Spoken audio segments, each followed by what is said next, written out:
Salut à tous les amis parieurs et fans de MMA, j'espère que vous allez bien. On se retrouve pour analyser et pronostiquer l'UFC Fight Night 229, Dawson versus Green. Avant de commencer, si le contenu vous plaît et que vous n'êtes pas encore abonné, n'hésitez pas à le faire les amis. Ça met un petit pouce bleu, ça m'aide pour le référencement et je vous en remercie énormément. On retrouve donc sur cette carte principale de l'UFC Fight Night 229 6 combats. 6 combats sur la carte principale. On va commencer avec le premier. On retrouve en premier combat Alexander Hernandez contre Bill Algeo. Un combat chez les featherweight.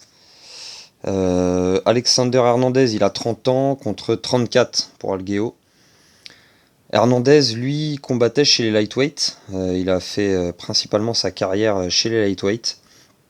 Il est passé en featherweight. Il avait déjà fait un combat contre Billy Quarantillo. C'était en 2022. Parce que dans ses 3 derniers combats, il a 2 défaites en 2022, Hernandez. Il s'est fait finir dans les 2 combats par Renato Moicano par soumission et par Billy Quarantillo par KO technique. Depuis, il a renoué avec la victoire en 2023, en février. C'était contre Jim Miller, contre le vétéran Jim Miller, quasiment quarantenaire. Quand il a intégré l'UFC, il était avec une seule défaite, Hernandez. Il avait mis KO Ben El Dariush à l'UFC 222 en 2018. Derrière, il avait refait une victoire et on lui avait opposé Donald Cerrone. Et je me souviens très bien que pendant la conférence de presse, Hernandez, il avait un peu envoyé à la retraite trop vite Cerrone en le traitant de vieux. Cerrone, je ne sais pas si vous l'avez déjà vu, mais Donald Cerrone l'a éclaté dans ce combat. C'était vraiment un super combat en plus. Derrière Hernandez, il a continué un peu à enchaîner les victoires et les défaites en battant Francisco Trinaldo. Mais derrière, il se fait mettre KO technique par Drew Dober. Ensuite, il perd aussi par décision contre Thiago Moises. Compliqué son parcours à Hernandez. Donc, dans ses 3 derniers combats en 2022 et 2023, donc il a eu 2 défaites et une victoire contre Jim Miller. Il est donné perdant contre Bill Algeo. Il est donné perdant, les cotes donnent 2,20 pour Hernandez contre 1,66. Bill Algeo, lui, il a 34 ans donc et il est plus habitué à combattre chez les featherweight. Avant d'intégrer l'UFC, il a été champion de deux organisations, le CFFC, où il a défendu son titre featherweight, et ensuite c'était au Ring of Combat. Au Ring of Combat, il a défendu 3 fois son titre en 2018 entre 2018 et 2019. Donc il a voulu intégrer l'UFC derrière, mais il avait perdu au Dana White Contender. Et il a dû signer un contrat derrière parce qu'il a enchaîné une défaite à l'UFC, victoire, défaite contre Ricardo Ramos. Ensuite, il a fait 2 victoires, encore une défaite contre André Fili. Et dans son dernier combat en 2023, il a battu TJ Brown par soumission.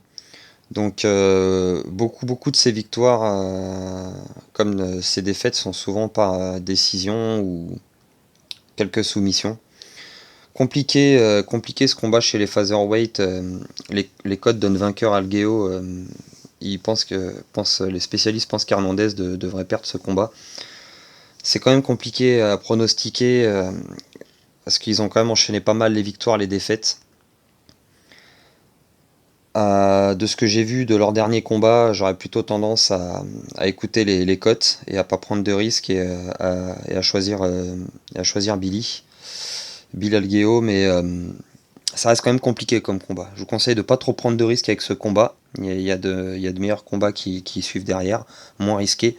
Celui-ci va quand même être compliqué, mais je pense qu'Hernandez, je pense qu'il y a plus de chances qu'il perde ce combat. Donc le pari le plus sûr sur ce combat, ça me paraît quand même Algeo. On enchaîne sur le deuxième combat. On retrouve Philippe Lins contre Yon Cutelaba. Combat chez les light heavyweight. Alors Philippe Lins, lui, avant d'intégrer l'UFC, il avait gagné. Il avait combattu au Bellator et il a gagné le tournoi poids lourd du PFL en 2018. Il a intégré l'UFC juste derrière, après avoir gagné ce tournoi, et il a fait 2 défaites chez les poids lourds, hein. C'était en 2020. Il a perdu contre Andrei Arlovski par décision pour son premier combat à l'UFC, et ensuite il s'est pris un KO contre Tanner Bowser. Donc il a choisi ensuite de passer chez les light heavyweight, de repasser chez les light heavyweight, et depuis 2022, il est sur 3 victoires. 3 victoires dans la catégorie. Il a battu Marcin Prachnio, Ovis Saint-Preux et Maxime Grishin. Ovis Saint-Preux par KO en 49 secondes. La vidéo elle avait fait pas mal le tour des réseaux. Face à lui, Yon Kutelaba. Il est plus habitué au light heavyweight, même si il me semble qu'il a combattu en heavyweight lui aussi, je suis plus très sûr. Et je crois que ouais, il avait combattu en heavyweight, alors ça devait pas être à l'UFC. À l'UFC, je crois il n'a fait que du light heavyweight. Il enchaîne les victoires comme les défaites, Kutelaba. Tout ce qui est, on va dire, un petit peu, on va dire, passer le top 15 voilà, en dehors du top de l'UFC, il fait des belles victoires. Il met des KO, même il avait quand même mis KO Khalil Rountree Jr. Mais dès qu'il affronte des gars un peu plus classés, un peu plus sérieux comme Glover Teixeira, Magomed Ankalaev, contre qui il a perdu par KO, Ryan Spann, il a enchaîné 3 défaites, coûté là-bas en 2022, contre donc Ryan Spann, Johnny Walker et contre Kennedy Nzechukwu. Il a renoué avec la victoire en 2023 contre Tanner Bowser, le même Bowser qui avait mis KO Philippe Lynch chez les poids lourds. Kutelaba l'a battu chez les light heavyweight. Donc il est sur une victoire en 2023, Kutelaba par KO technique. Sinon avant ça, oui, c'était quand même face à des clients sérieux, il s'est pris 3 défaites d'affilée. Les cotes donnent Kutelaba vainqueur à 1,68 contre 2,12. Mais ce combat-là, j'aurais bien envie de tenter Philippe Lins. J'ai envie de me laisser tenter parce que c'est quand même deux punchers, les deux cherchent le combat debout. Gros puncher, lequel va mieux tenir, lequel va le mieux boxer. Écoutez, là-bas, il est assez brouillon souvent. Son combat contre Ankalaev, quand il est dépassé, un peu débordé, il a tendance un peu à faire n'importe quoi. C'est quand même, c'est vrai que j'ai envie de tenter la cote un peu plus élevée sur ce combat-là. Donc pense pas le mettre dans le combiné, mais sûrement tenter un pari simple sur Philippe Lins. La cote elle est à 2,12, c'est pas mal. Celle de Kutelaba elle est pas mal aussi, elle est à 1,68, mais alors Philippe Lins il a déjà 38 ans, faut prendre ça en compte aussi, il est plus tout jeune. Kutelaba lui il a même pas 30 ans, il en a que 29. Mais ça peut se tenter, ça peut être un petit pari risqué à assumer pour celui-ci, mais ça peut se tenter. La cote est intéressante et je vois que même sur les sites de paris, il y a quand même pas mal de gens qui ont parié sur Philippe Lins. Donc on peut se laisser tenter à parier sur lui pour ce combat, parce que ça va être 2 punchers et ça risque de se finir par KO au premier round, voire au deuxième, mais à mon avis ça ira pas à la décision ce combat. Donc j'ai envie de tenter Philippe Lynch, je vous conseille si vous voulez prendre un petit risque mais qui en vaut le coup, Philippe Lynch. De toute façon ça va aller dans tous les sens, ce combat debout, ils vont s'envoyer des gros parpaings. Il y a grande chance que ça se finisse au premier round, ça peut partir d'un côté comme de l'autre, donc j'aurais bien envie de tenter Philippe Lynch quand même, parce que il a quand même combattu chez les poids lourds, c'est un gros puncher. On verra, en tout cas je vous conseille de tenter Philippe Lynch. On enchaîne sur le troisième combat. On retrouve en troisième combat un combat lightweight, Drew Dober contre Ricky Glenn. Ils ont tous les deux 34 ans et ils ont tous les deux un gros parcours à l'UFC. Drew Dober, lui, il est sur une défaite contre Matt Frevola, le prochain adversaire de BSD. Il a perdu, c'était en 2023 par KO technique au premier round. Avant ça, il avait enchaîné 3 belles victoires. Tout en 2022 contre Bobby Green, Rafael Alves et Terence McKinney. Juste avant ça, si on remonte un peu plus loin, en 2021, il avait perdu contre Brad Riddle et Islam Makhachev et battu par KO technique Alexander Hernandez. Donc sur les 3 dernières années, il a 3 défaites. 3 défaites contre quand même des gars assez solides, hein. Drew Dober, c'est quand même un sacré client. Il est donné vainqueur hein, dans ce combat. La cote de Ricky Glenn est énorme, elle est à 4, elle a plus de 4 à 4,20 contre une cote à 1,21. Donc Drew Dober, c'est un gars solide. C'est un client très solide. Donc son adversaire, Ricky Glenn, donc oui, ils ont le même âge, 34 ans. Lui, dans son dernier combat, il s'est pris un KO par Christos Giagos. C'était en 2023 aussi. Avant ça, il avait fait un match nul et un KO contre Joaquim Silva en 2021. Et avant ça, il n'avait pas combattu avant 2018. Donc depuis 2021, il a fait que 3 combats. Il n'a pas eu énormément, il n'a pas été très actif. Il a dû avoir quelques blessures, je pense. Donc 3 derniers combats depuis 2021, c'est une victoire par KO, un match nul contre Grant Dawson et une défaite par KO contre Christos Giagos. Donc Ricky Glenn, ça me paraît compliqué. Ça me paraît compliqué. Je pense qu'il vaut mieux choisir Drew Dober. Ça me paraît quand même beaucoup plus sûr. La cote de Glenn est alléchante à plus de 4, mais ça me paraît compliqué. Je pense que Drew Dober devrait remporter ce combat. Il a quand même tendance à finir ses combats, hein, Drew Dober, que ce soit victoire ou défaite, ça se finit par KO ou TKO, hein, très souvent, ou par soumission. Donc à mon avis, je pense une victoire sûrement par KO de Drew Dober ou KO technique. On enchaîne sur le 4e combat. On retrouve Alex Morono contre Joaquim Buckley. Un combat chez les welterweights. Alors Alex Morono, lui, il est habitué au combat chez les welterweights, hein, il combat dans cette catégorie depuis un petit moment, même s'il a déjà combattu chez les middleweight. Il avait été champion du Legacy, welterweight du Legacy en 2015, hein, ça fait un petit moment déjà. Il avait intégré l'UFC en 2016. Il a enchaîné quelques victoires, quelques défaites. Il a enchaîné dans ses derniers combats quand même une belle série de 4 victoires contre Donald Cerrone, Mickey Gall. Et il s'est fait mettre KO technique, il a perdu en 2022 contre Santiago Ponzinibbio. Et il a renoué avec la victoire en mai 2023 contre Tim Means. Tim Means, c'était par soumission, par guillotine choc. Il a gagné donc son dernier combat. Il a eu qu'une seule défaite depuis un petit moment, hein, ça remonte sa dernière défaite avant ça, c'était contre Anthony Pettis en 2020. Donc il est solide Morono, c'est puis agressif dans ses combats, assez agressif debout. Face à lui, Joaquim Buckley. Joaquim Buckley, il a 29 ans. Il est plus jeune, hein, Morono lui il a 33. Joaquim Buckley, il est arrivé à l'UFC en combattant chez les middleweight. Il avait perdu son premier combat à l'UFC contre Kevin Holland. Ensuite, son deuxième combat, il avait fait son KO ultra spectaculaire qui a fait le tour du monde, avec le coup de pied retourné. Il a enchaîné sur une victoire contre Jordan White par KO. Ensuite, il s'est fait mettre KO par Alessio Di Chirico. C'était en 2021. Et là, Joaquim Buckley a enchaîné 3 victoires.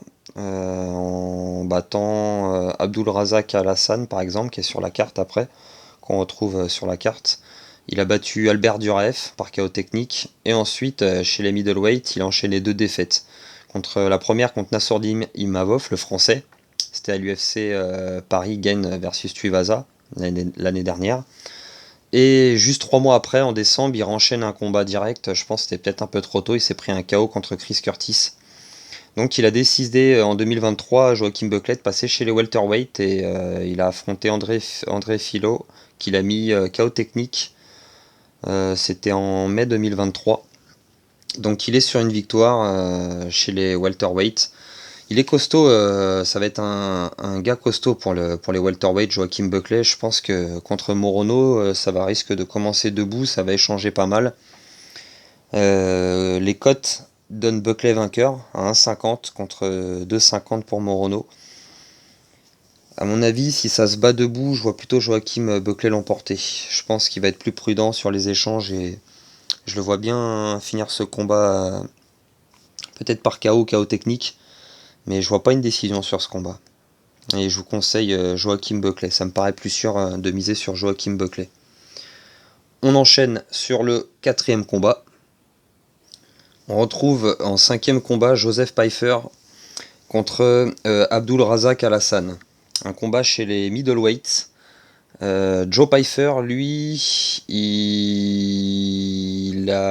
avant d'intégrer l'UFC, il a tenté en fait les Dana White Contenders en 2020, et il a perdu par KO technique au premier round. Donc il est retourné au CSFC où il a refait une victoire. Il a retenté les Dana White Contenders en 2022, et il a gagné par KO technique cette fois.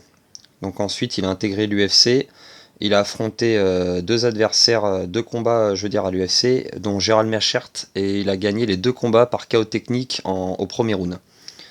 Ainsi que celui au Dana White Contender, KO technique également au deuxième round. Donc il est sur de belles victoires à l'UFC. Il est donné vainqueur. Il est donné vainqueur avec une cote à 1,26 contre une cote pour Alassane à 3,75. Donc la cote est énorme pour Alassane. C'est quand même, je pense, risqué. Je pense que Pfeiffer est quand même, à mon avis, sûrement le combat le plus sûr de cette carte. Parce que son adversaire a eu, dans ses 5 derniers combats, il a eu quand même pas mal de défaites. Il a enchaîné quand même 4 défaites à l'UFC, par décision. Il a pris un KO aussi. Il a mis KO par head kick Alessio Di Chirico. Il a pris une décision split contre Joachim Buckley, où il a perdu. Et il est sur une victoire contre Claudio Ribeiro par KO au deuxième round. Donc ça va, à mon avis, ça va envoyer assez rapidement ce combat. Je le verrais bien partir au premier ou au deuxième round par KO également. Et je pense que c'est plus prudent de miser sur Joseph Pfeiffer. Je pense qu'il devrait l'emporter par KO ou KO technique au premier ou au deuxième round. À mon avis, ce combat n'ira pas à la décision. Je pense que c'est plus prudent de miser sur Pfeiffer et sa cote est assez basse. Ça me paraît être le pari sûr de cette carte. Parce qu'on enchaîne sur le combat principal. On retrouve en combat principal donc Grant Dawson contre Bobby Green. Le jeune prodige Grant Dawson, qui a 29 ans, et une seule défaite en carrière, et qui remonte quand même à 2016. C'était pas l'UFC, c'était avant qu'il intègre l'UFC. Il a intégré l'UFC également lui aussi par les Dana White Contender, où il a gagné par soumission. Ensuite, il a enchaîné 4 victoires, 5 victoires même, pardon. Il a fait un match nul derrière contre Ricky Glenn. Et depuis ce match nul, c'était en 2021, depuis 2022, il est sur 3 victoires. Par décision, son dernier combat, il l'a gagné contre Damir Ismagulov, mais sinon, avant ça, il avait soumis Jared Gordon et Marco Madsen, les deux par soumission, étranglement arrière. Quand il gagne par soumission, c'est toujours par naked choke, hein. Toujours étranglement arrière, c'est vraiment sa soumission préférée, il le fait pratiquement tout le temps. Il a aussi gagné par triangle choke, mais ça c'était avant l'UFC, c'était au Cage Inside. Donc je pense que ce combat devrait se finir sûrement par soumission, hein. Bobby Green, lui, il a un parcours, alors déjà Bobby Green il est plus âgé, hein, il a déjà 37 ans, beaucoup plus âgé que son adversaire, qui n'a même pas 30 ans. Bobby Green, lui, en 2020, il avait perdu contre Thiago Moises et Rafael Fiziev par décision.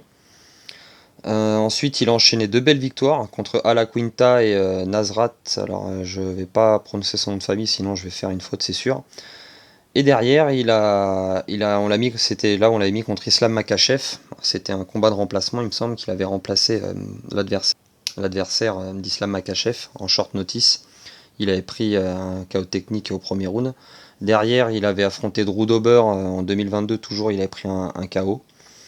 Et ensuite, il y avait eu l'accident contre Jared Gordon, le coup de tête là où ça s'était terminé du coup en no contest.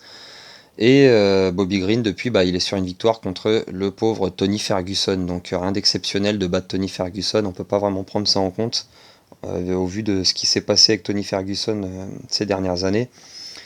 Les cotes donnent clairement vainqueur Grant Dawson, hein, une cote à 1,23 contre une cote à 4 pour Bobby Green.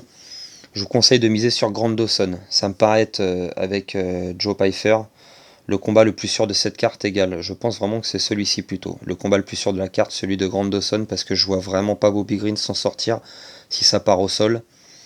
Je pense que ça va sûrement finir en étranglement arrière comme il a l'habitude de le faire, Dawson. Ça pourrait sûrement s'éterniser, peut-être 2-3e round, parce que Bobby Green est solide, mais je le vois pas gagner ce combat. Je vous conseille de miser sur Grant Dawson. Donc ce sera sûrement le pari le plus sûr de cette carte. On va récapituler tout ça. Il y avait quand même 6 combats. Du coup, pour le premier combat, Hernandez contre Algeo. Ensuite, Philippe Lins contre Cutelaba, Lins. Un peu risqué, mais la cote vaut le coup de tenter. Ensuite, Drew Dober contre Ricky Glenn. Je vous conseille Drew Dober. Ensuite, Morono contre Buckley. je vous conseille Joachim Buckley. Ensuite, on avait Pfeiffer contre Alassane, je vous conseille Pfeiffer. Et en dernier, Dawson contre Green, je vous conseille Dawson. Pour le combiné, je ne mettrai pas Philippe Lins à l'intérieur contre Coutet là-bas, je le mettrai en dehors, parce que ça risque de partir dans tous les sens ce combat. Sinon, les 5 autres, je les mettrai bien dans un petit combiné. Ouais. Voilà ce que je vous conseille de faire, les amis. Voilà, on en a terminé avec ces pronostics pour l'UFC Fight Night 229, donc qui se tiendra samedi 7 octobre. On se retrouvera la semaine prochaine pour une vidéo pronostic sur l'UFC Fight Night 230, Youssouf versus Barboza. Et à la fin du mois, on a l'UFC 294, Makhachev versus Oliveira 2, ça va être que des bangers, cette carte, ça va être une dinguerie. Vous pouvez me retrouver sur les réseaux sociaux, les liens sont dans la description de la chaîne. Il me reste plus qu'à vous dire, attention avec les paris les amis, c'est dangereux et c'est risqué. Si vous êtes en détresse d'argent, vous retrouvez le numéro directement à l'écran, n'hésitez pas à appeler. Sur ce, je vous souhaite une bonne soirée. Ciao à tous.